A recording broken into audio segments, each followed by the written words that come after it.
బరాబర్ ఇది బిగినింగ్ అబ్బా, ఇప్పుడే కదా. ఇప్పుడు ఈ ఉద్యమానికి నాటినాం, ఇప్పుడు నీళ్లు పోస్తాం, దీనికి అది అవుతుంది, సెట్ అవుతుంది. ఈ పోరాటం ఇప్పుడే స్టార్ట్ అయింది. ఇది వాళ్ళ మధ్యలో పంచాయతీ కాదు ఇది. ఇది ఇలా తెలంగాణలో ఉన్నటువంటి చాలా మంది కుల వృత్తులు చేసుకున్నటువంటి వాళ్ళ వృత్తులు నాశనమైనాయి.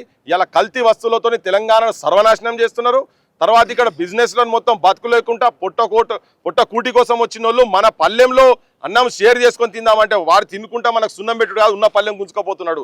ఇది మనం తెలంగాణ సమాజానికి రేపు చెప్పబోతున్నాము. సో ఇది జస్ట్ బిగినింగే తెలంగాణకు.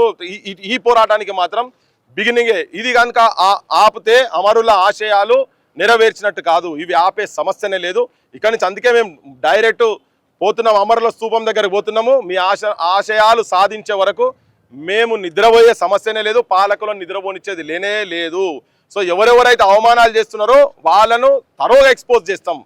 అది ఇప్పుడు ఎవరైతే ఇప్పుడు మార్వాడి కమ్యూనిటీ కావచ్చు, గుజరాత్ కమ్యూనిటీ ఉన్నటువంటి కొంతమంది వ్యక్తులు ఎవరైతే ఈ విష ప్రచారం చేస్తున్నారో, ఇప్పుడు బూతులు తిట్టిన వాళ్ళు, ఇన్ని అవమానాలు చేసిన వాళ్ళు అయితే బయట ఉన్నారు. మరి వాళ్ళని ఫస్ట్ బొక్కలేయాలి కదా. అసలు మమ్మల్ని ఎందుకు వేసినట్టు? ఇప్పుడు వీళ్ళిద్దరిని వేసిర్రు, తిరుపతి వేణు వేసిండ్రు అనుకుందాం అనుకో.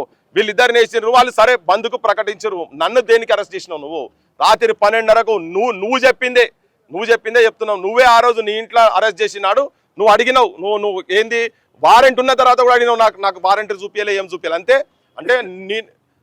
అంటే అప్పటికన్నా ఇప్పుడు ఇంకెక్కువ దౌర్జన్యం జరుగుతూ ఉన్నదని దానికి ఇది ఒక పెద్ద నిదర్శనం అని చెప్పదలుచుకున్నా. ఉస్మానియాలో జరుగుతున్నాయి కావచ్చు, మా విషయంలో కావచ్చు, మా బోటి ఉద్యమకారులను కూడా నువ్వు అరెస్ట్ చేయగలిగే స్థాయిలో నీ మైండ్ సెట్ ఉన్నదంటే నీ సంగతి ఏదో మేము తెలంగాణ ప్రజలకు రేపు భవిష్యత్తు